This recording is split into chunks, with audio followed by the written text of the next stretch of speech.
Queridos, a nossa ministração hoje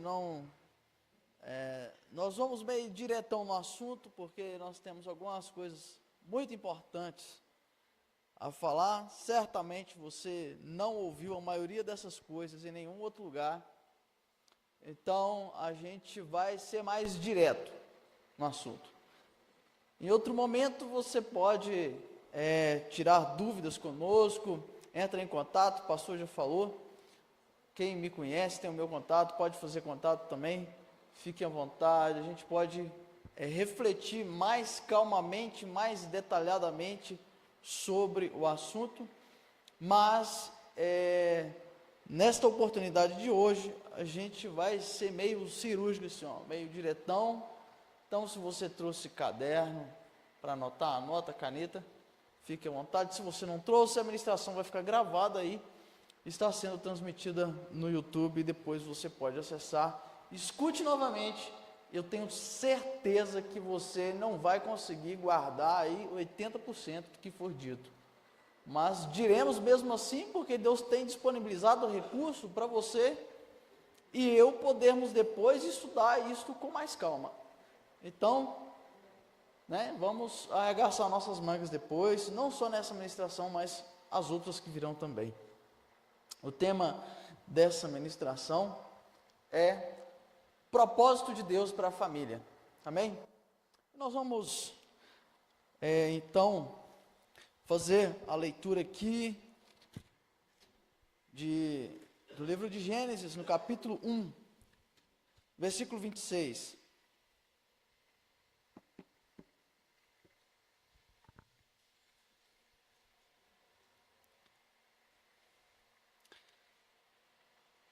Eu estou aqui com a NAA, e diz assim a palavra do Senhor. Palavras do próprio Deus. Deus disse assim, e disse Deus: façamos o ser humano à nossa imagem, conforme a nossa semelhança. Tenha ele domínio sobre os peixes do mar, sobre as aves dos céus, sobre os animais domésticos, sobre toda a terra e sobre todos os animais que rastejam pela terra. Assim Deus criou o ser humano, a sua imagem, a imagem de Deus o criou. Homem e mulher os criou. Amém. Amém, amados? Aqui, meus queridos, Deus, depois de criar em 5 dias, muitas coisas, faltava uma coisa para terminar a sua criação. E aqui nos versículos seguintes, vai dizer que, tendo Deus formado o homem e a mulher, que foi no 6º dia, Deus viu que aquilo que ele tinha feito estava ótimo, excelente, não tinha mais nada para fazer, então ele descansou. O homem, a humanidade, aqui façamos o homem humanidade, façamos a humanidade, o fazer a humanidade era a obra final de Deus. Deus não tem mais nada a fazer depois de fazer a humanidade. O que isso deixa claro para nós, que tudo o que Deus fez nos 5 dias que antecedem o momento da criação da humanidade, Deus fez por causa da humanidade. Amém? Há uma ordem coerente, há uma ordem precisa na criação de Deus. Porque uma coisa está diretamente vinculada à outra, a seguinte depende da anterior. E é exatamente isso. Alguns pensam que Deus criou, esse dia que Deus criou não é um dia como o nosso, que a gente chama de 24 horas. Mas a Bíblia diz que Deus criou sim, é um dia sim, porque aqui a determinação é pelo período de claridade e de noite. Pronto, então está definida a questão. Mas não é só por isso. Se você observar, por exemplo, Deus vai criar os animais que pastam depois de haver criado o pasto. Então, há uma sequência precisa e coerente que Deus estabeleceu para fazer aquilo que ele estava fazendo. Por quê? Aquilo que Deus está fazendo, ele faz por um objetivo. E aqui está claro para nós umas questões precisamente nesse versículo. A primeira coisa que está claro para nós é que Deus não é um indivíduo. Olha só, veja, e Deus disse. Quem disse? Foi Deus. É Deus que disse. E o que Deus disse? Deus disse: façamos. Façamos a nossa imagem. Façamos o ser humano a nossa imagem. Veja que é um plural. Então, Deus não é um indivíduo. Deus é alguém que se manifesta de três formas: Pai, Filho e Espírito Santo.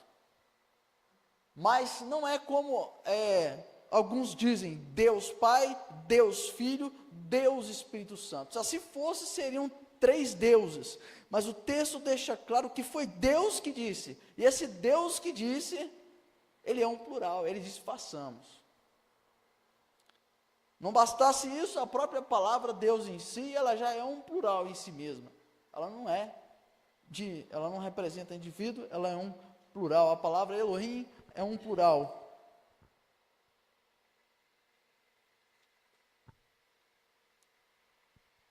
Agora, esse Deus que está criando, ele está criando por um objetivo. E aqui há algo fundamental para nós, para a nossa vida. Porque a nossa vida precisa ser guiada por objetivos. Se a gente não tiver objetivo, a gente não vai a lugar algum. A gente vive em função de ter que lidar com as circunstâncias, como o corpo de bombeiro, por exemplo. Deu fogo, apaga. Ora está num lugar, ora está no outro. Não tem um destino. Está sempre resolvendo problemas de imediato. Está vivendo em função daquilo que é imediato. Não tem uma perspectiva ou uma direção de futuro. Não digo expectativa, porque expectativa é quando você não tem certeza absoluta de onde você quer chegar. Deus não. Deus tem um objetivo, que Ele chegará. Ele chegará a esse objetivo. Moisés, mas como assim eu posso ter certeza de que Deus chegará nesse objetivo? É só você observar o capítulo 1 de Gênesis e olha o último capítulo de Apocalipse. É um concluindo o outro. O de lá diz que está tudo feito, acabou. Está tudo certo, Deus já está com a sua família reunida, eles estão celebrando e está tudo certo, não tem problema nenhum. Nada, absolutamente nada impediu aquilo que Deus estava fazendo. Deus tem um objetivo e Ele vai cumprir o seu objetivo. E nesse objetivo, ela tem a ver com a criação da humanidade, porque como vimos, é a última coisa que Deus cria. A última ação criativa de Deus é criar a humanidade. As outras coisas, como nós vimos, foram criadas por causa da humanidade. A humanidade precisa das outras coisas que foram anteriormente criadas. Deus não precisa de nenhuma delas, porque Ele é o Deus que cria. Se Ele precisasse, ora, como Ele criaria? Se Ele dependesse delas. Não, Ele é Deus, Ele não depende de nada daquilo que foi criado. Mas Ele tem um objetivo a alcançar. E nesse objetivo, a humanidade, esta humanidade, a Bíblia nos esclarece em outros lugares, que ela é a família de Deus. Então, essa palavra humanidade é entendida e é explicada na própria Bíblia como sendo a família de Deus. O próprio Jesus disse que ninguém tem maior amor do que este. Quem? Aquele que dá a sua vida pelos seus irmãos. Em outro lugar ainda, a Bíblia nos diz que Deus nos fez filhos dele a partir de Jesus. E aí nós temos inúmeros versículos que nos mostram claramente que esta tal humanidade que Deus cria é a família dele. Deus não precisa da família dele por necessidade. Deus estabeleceu um objetivo na qual é necessário a família dele para cumprir esse objetivo que ele criou. E aqui está a palavra do próprio Deus quanto a esse objetivo. Certamente há um objetivo maior que justifica o fato de que Deus ter feito necessário que ele fosse o criador desse objetivo que a gente vê. Mas isso não está no nosso alcance. Mas o fato é que Deus tem um objetivo com a criação do homem, e aqui está este objetivo. Então, qual é o objetivo? Então, o objetivo está aqui, olha só, façamos o ser humano a nossa imagem, conforme a nossa semelhança. Então, qual é o objetivo? O objetivo é, primeiro, Deus aumentar a sua família, porque como vimos, Deus já é uma família. Ele não é um indivíduo, ele já é uma família. Mas ele está expandindo esta família para algum objetivo maior. Mas no que tange a expansão dessa família, essa família não é necessariamente ele, ela não é ele, ela não é Deus, porque se fosse Deus não estaria sendo o quê? Criada. Ok? Vocês estão entendendo? Deus está expandindo a sua família, mas a família de Deus não é Deus. Essa família que ele está expandindo, ele está criando ela. Se fosse Deus, ela já estaria criada, e jamais poderia ter sido criada, na verdade. Porque Deus é incriável, ele é aquele que cria e sustenta todas as coisas que foram criadas. Vocês estão comigo aqui? Então Deus está expandindo a sua família, que não é ele. Ela não é ele. Mas, olha só o que o texto diz, ela é a imagem dele. Ele disse, é a nossa imagem. E o que é imagem? É só você pensar no rádio e na televisão. A diferença é que em um você vê a coisa acontecendo, no outro você só escuta. Nenhum você tem imagem. É igual a foto da pessoa. A foto da pessoa você tem o quê? A imagem da pessoa. Não é assim? Então, isto deixa claro para nós que Deus, ele não é visto no universo criado por ele, nos seres criados por ele, que estão no plano espiritual. Eles não veem a Deus. Deus está criando o que agora? A sua imagem. Digamos que Deus fosse só uma analogia, como o rádio. E de fato não é uma mera analogia o que eu faço, porque a Bíblia diz que Deus criou todas as coisas pelo poder da sua palavra. Ora, foi pelo poder da sua palavra. E pelo poder da sua palavra, ele sustenta todas as coisas criadas. E sustentar quer dizer, faz com que todas elas continuem existindo da maneira que deve ser. Pelo poder da sua palavra. Então, os seres criados por Deus no universo espiritual e físico, seja anjo, seja qualquer tipo de ser e de criatura, qualquer tipo de coisa criada por Deus, elas não conhecem Deus visivelmente. Deus está criando a sua manifestação visível. Ok? Isso é indiscutível, está no texto e assim é. Então, por imagem, nós entendemos a revelação visível, ou a manifestação visível de Deus. Mas não é só isso. Ele também diz, semelhança. A nossa imagem e a nossa o quê? Semelhança. O que quer dizer semelhança? Semelhança quer dizer natureza.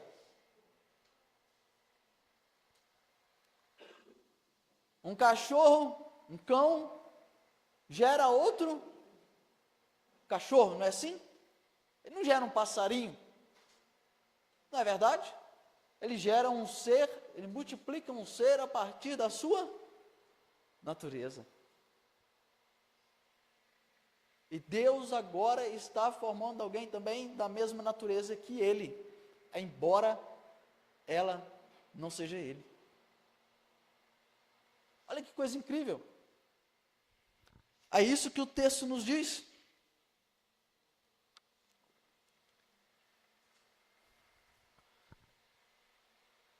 Veja bem como que a Bíblia diz claramente que é isto, e não há como duvidar de que seja isso. Malaquias capítulo 2, versículo 15.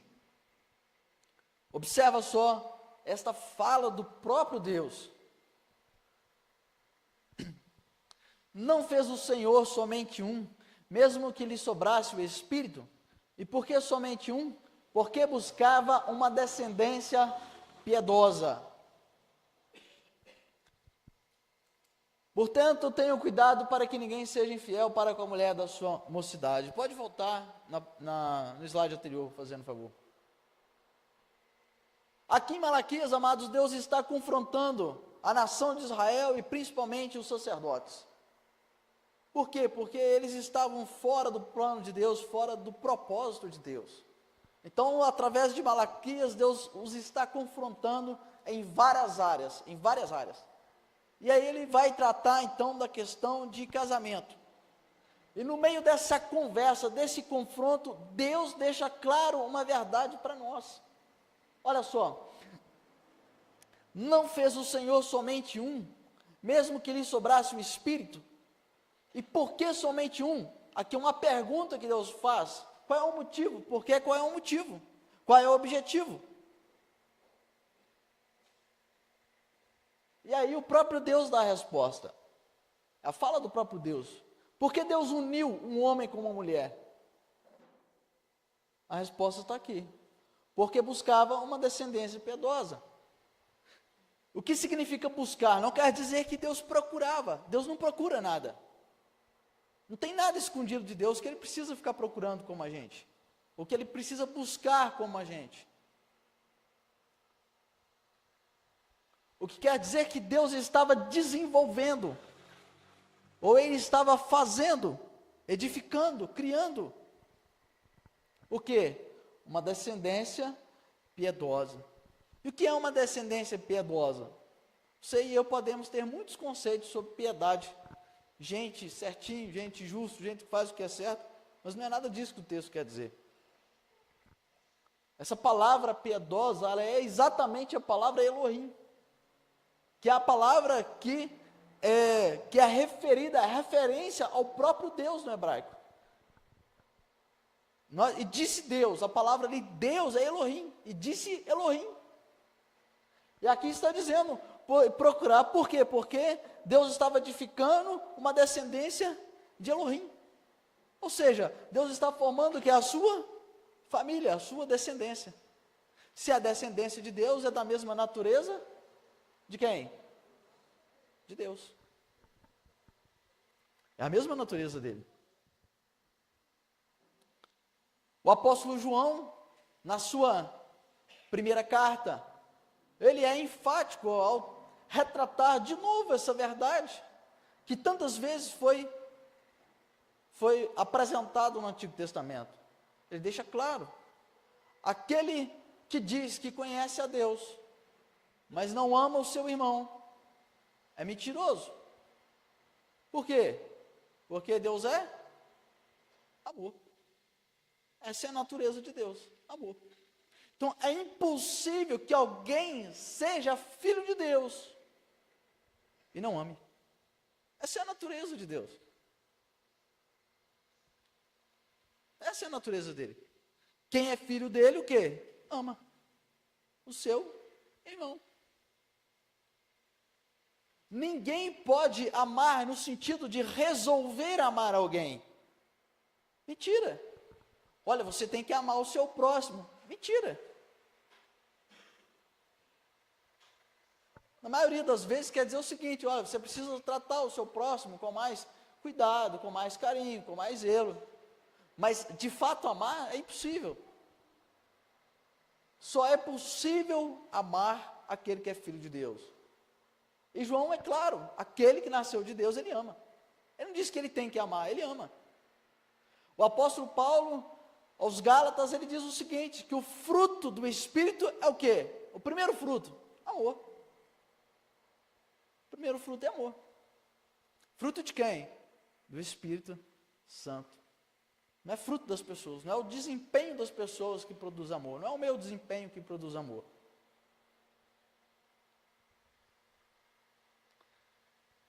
Não é o quanto eu sou certinho que quer dizer o quanto eu amo, tem nada a ver. Aquele que nasceu de Deus, ele tem a mesma natureza de Deus, então ele ama. Um cachorro não assovia não, amados. Quem já viu o cachorro assoviar? Eu nunca vi. O cachorro late. Amém. O cachorro late. Não adianta você forçar o cachorro, não. A partir de agora você vai assoviar. Não tem jeito, não, mas. Cachorro não assovia nem chupa cana.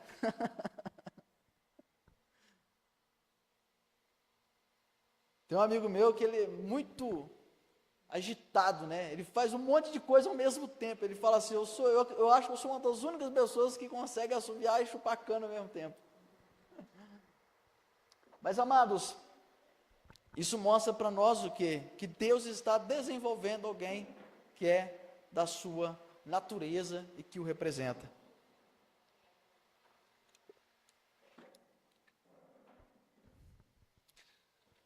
Quanto à palavra imagem,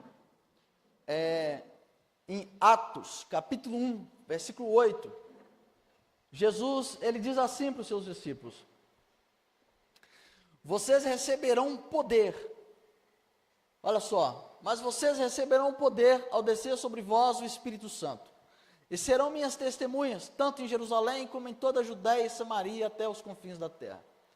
Veja bem, a palavra testemunha nada mais é do que representante. Jesus, esta foi a última fala de Jesus, ou uma das últimas frases de Jesus aqui na terra. Jesus estava voltando para o Pai. E aí ele olha para os discípulos e fala assim, ó, o seguinte, eu estou indo embora. Estou indo embora, mas vocês receberão o poder ao descer sobre vocês o Espírito Santo e vocês vão me representar aqui na terra a partir de agora. Então tudo que eu comecei, vocês vão continuar. Quando o Espírito Santo vier sobre vocês, então vocês vão me representar. Eu não estarei mais aqui, mas vocês me representam. Vocês são minhas testemunhas. O apóstolo Paulo ainda fala em outro lugar, que a igreja é o corpo de Cristo. O que é corpo, amados? Corpo é a parte visível. O corpo é aquilo que você vê. Você não vê os pensamentos do irmão Robertinho, vê? Você não vê, mas você vê como ele age. João disse que aquele que não ama o seu irmão não conhece a Deus, porque pela ação você vê a manifestação da natureza. Então, Deus não está visível, assim, na sua natureza eterna de Deus, de divindade. Mas Ele é visível a partir dos seus filhos, que o representam.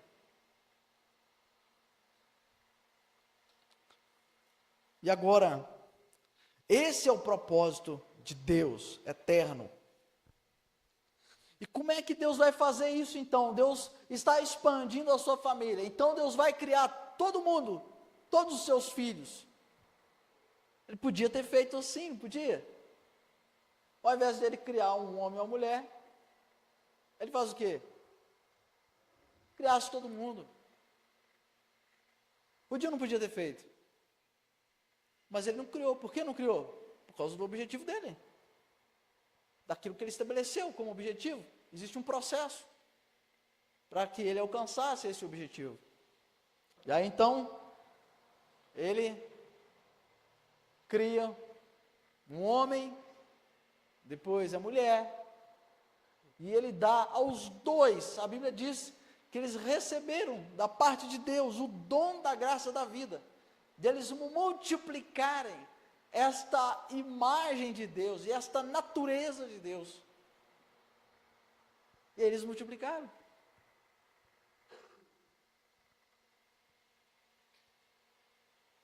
A família, o homem e mulher recebem a autoridade para multiplicar o quê? Essa natureza divina e os representantes de Deus e expandir a sua família. A família como homem e mulher, como um lugar de se promover a expansão da família de Deus, é um projeto passageiro. É um objetivo passageiro, temporário. Porque o projeto eterno de Deus é que Deus tem filhos e que Deus tem uma família que o representa, que é a imagem e a semelhança dele. Esse é o projeto eterno de Deus. Mas como Deus expande essa família, isso é um projeto passageiro. É um projeto de curto prazo. Certa vez questionaram Jesus com a seguinte questão: a mulher era casada com um homem, esse moço morreu, ela casou com o seu irmão, estava viúva, casou com o irmão, porque a ideia, senão a mulher ia morrer às mínguas, quem cuidaria dela? Quem daria sustento para ela? Ela casou com o irmão do falecido, e aí passado um tempo, faleceu o irmão, né, o cunhado e marido agora, morreu também. E aí vem Jesus na sua segunda vinda, nós estamos na eternidade junto com Jesus, e a pergunta que eles fazem é o seguinte: e aí Jesus, ela vai ser mulher de quem agora? Né? Do primeiro ou do segundo? Ela vai ser mulher de quem? A resposta de Jesus é muito simples: olha, na eternidade não se casa e nem se dá em casamento. Acabou, isso pertence até a minha segunda vinda. Porque lá, quando a família de Deus já estiver formada, está formada, não tem que formar mais ninguém. Os filhos de Deus já estão reunidos, Deus não terá mais filhos, não há mais necessidade de Deus expandir seus filhos. Por que não há mais necessidade? É porque Deus definiu que assim fosse.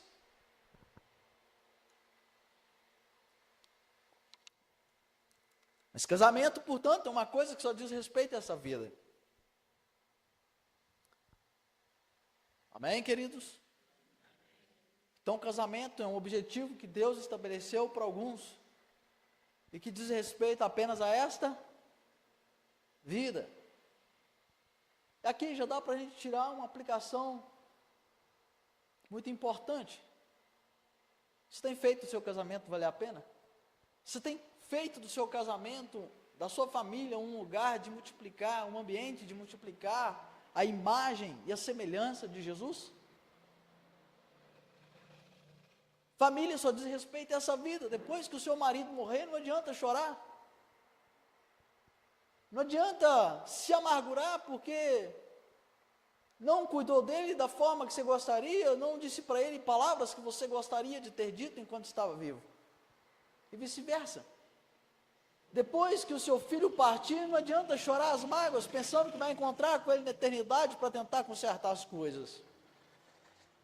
Família nesse sentido, nessa forma de relacional que nós temos, o privilégio de ser pais, de ter filhos, alguns adotivos, filhos mesmo, são adotivos. Qual o problema? Jesus era filho adotivo. Enteado, enteada. Qual o problema? Família é o lugar de se gerar a imagem e a semelhança de Deus, de multiplicar. Não interessa se é adotivo, se não é. Deus mostrou isso claramente na pessoa do seu Filho Jesus Cristo.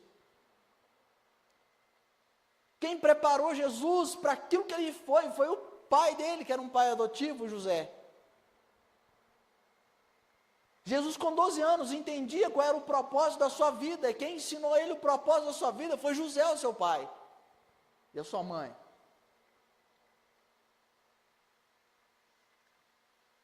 Nós não temos desculpas para não nos envolvermos no projeto de Deus, no propósito de Deus, como família, e fazer do nosso lar e do nosso ambiente um lugar na qual a imagem e a semelhança de Deus precisa ser multiplicada, porque é a única razão pela qual nós estamos aqui. Esse é o único lugar, esse é o único ambiente. A solução para o mundo é a família, a solução para os problemas dessa vida é a família. A igreja é a família de Deus, mas a igreja é a família de Deus no sentido de que na sua casa é a igreja. Igreja não é isso aqui, como um ambiente reunido num templo, num lugar. Igreja é lá na sua casa. Essa é a família de Deus.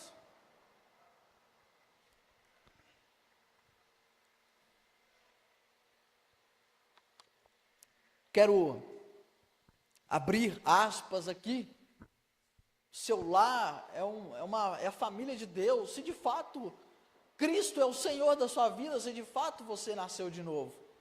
Porque se você não nasceu de novo, você está morto nos seus pecados e delitos, você é um defunto, você não tem vida.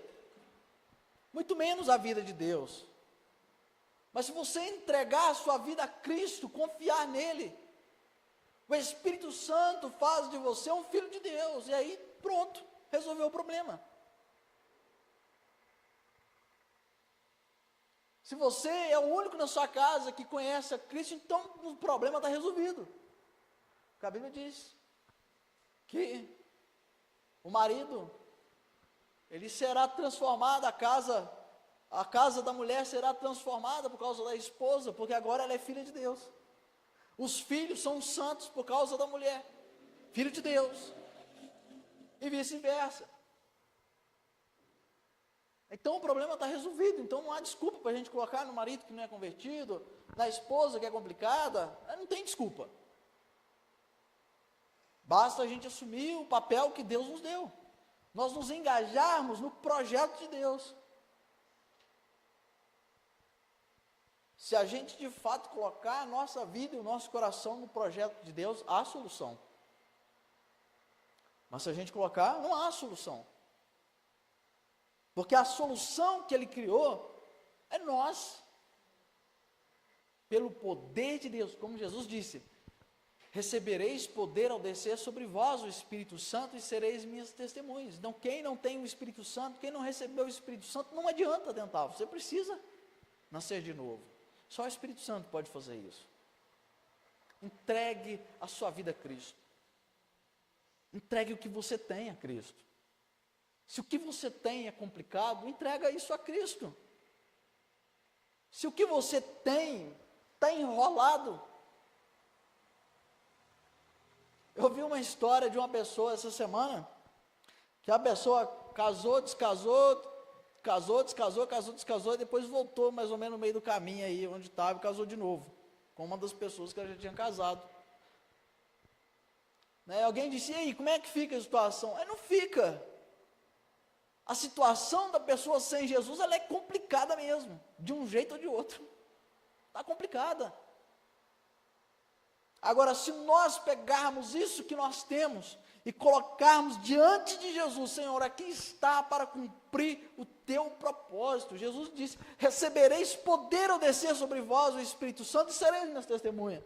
Jesus não disse que vai depender da sua história, que vai depender do nível de complicação que você viveu. Diz que quando o Espírito Santo descer sobre nós vamos representá-lo. Ou seja, ele vai resolver as coisas. Quando Jesus encontra a mulher samaritana, ela já tinha casado 5 vezes, e ela estava com um homem que não era marido dela. Aí Jesus falou o que para ela? Então você já acabou a sua oportunidade, porque você já se enrolou demais. Foi isso? Não. O fato é, quando o Espírito Santo vem, quando nós colocamos a nossa vida, nos dispomos ao propósito de Deus, Ele resolve as coisas. Eu não sei como é que Ele vai resolver o seu problema, a sua vida, a sua situação, como é que você está enrolado lá? Ué, mas Ele dá a solução. O apóstolo Paulo, em Romanos capítulo 1, versículo 8, ele diz o seguinte: eu não me envergonho do Evangelho, porque ele é o poder de Deus para salvar aquele que crê. A palavra salvar aí não é da vida eterna não, amados. A palavra salvar é resgatar a pessoa para viver o propósito de Deus. O apóstolo Paulo não se envergonha do verdadeiro Evangelho, porque ele é o poder de Deus para que alguém viva o propósito de Deus com toda intensidade e alegria. Eu também não me envergonho desse Evangelho. Esse Evangelho eu não me envergonho não. Já ouvi muitos evangelhos por aí que não é o Evangelho de Jesus. Esses eu tenho vergonha de ouvir e de falar. Mas o verdadeiro Evangelho não. Ele é o poder de Deus para salvar todo aquele que crê.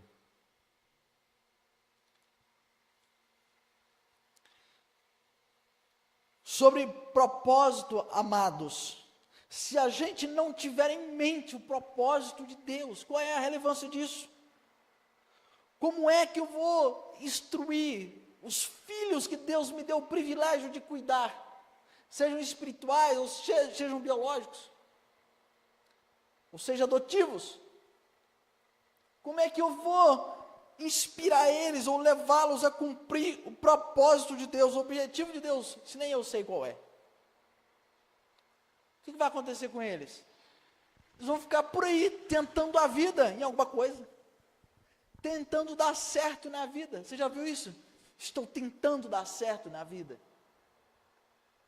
Estou tentando a vida para ver se em alguma coisa eu me encaixo, se em alguma coisa dá certo.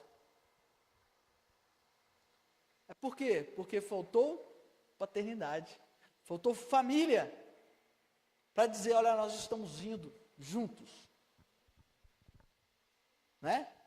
A Bíblia diz isso muito claramente: ensina o menino no caminho que deve andar, mais tarde ele não se desviará dele. É para ensinar no caminho e não o caminho. Às vezes a gente pensa que é o caminho. Se é meu filho lá, ó, vai lá que vai dar certo. Não, amados, eu estou indo, vamos junto. Ensina no caminho. Então, para que a próxima descendência conheça o propósito de Deus, eu tenho que estar engajado neles, senão eles não vão conhecer não. Eles não vão viver para o propósito de Deus.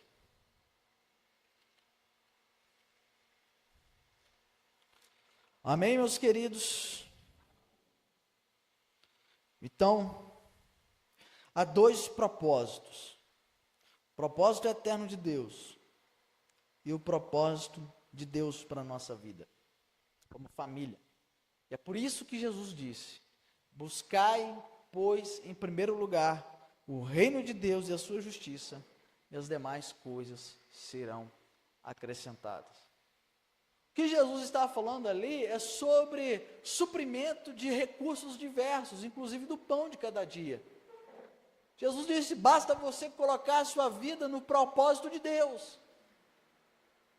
que Deus vai te dar tudo que você precisa para poder viver o propósito dele. Buscai, pois, em primeiro lugar, o reino de Deus e a sua justiça, e as demais coisas serão acrescentadas. Você está passando aperto?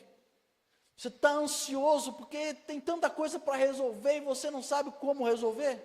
Busque em primeiro lugar o reino de Deus. Faça do propósito de Deus o alvo da sua vida e se dedique a ele. Você vai ver Deus suprir sua necessidade.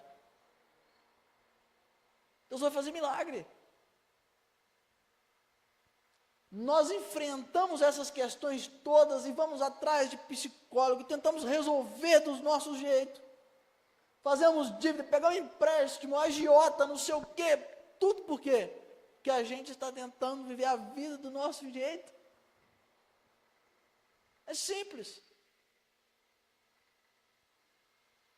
Essas pessoas não são de tudo inúteis, mas o fato é, se nós fizermos do propósito de Deus o alvo da nossa vida vai mudar. O último versículo sobre isso, o apóstolo Paulo, ele é enfático em dizer: porque todas as coisas cooperam para o bem daqueles que amam a Deus e são chamados de acordo com o seu propósito. Todas as coisas cooperam conjuntamente para o bem daqueles que amam a Deus e são chamados de acordo com o seu propósito. Pronto, está resolvido. Está resolvido. É só fazer do propósito de Deus a coisa mais importante da sua vida, que as coisas vão solucionar. Deus vai dar jeito, vai dar sabedoria, vai levantar gente. Deus vai dar os pulos dele, porque o Evangelho é o poder de Deus para salvar aquele que crê. Ainda que você esteja mais enrolado que linha de anzol, o Evangelho restaura você e a mim. Amém, amados?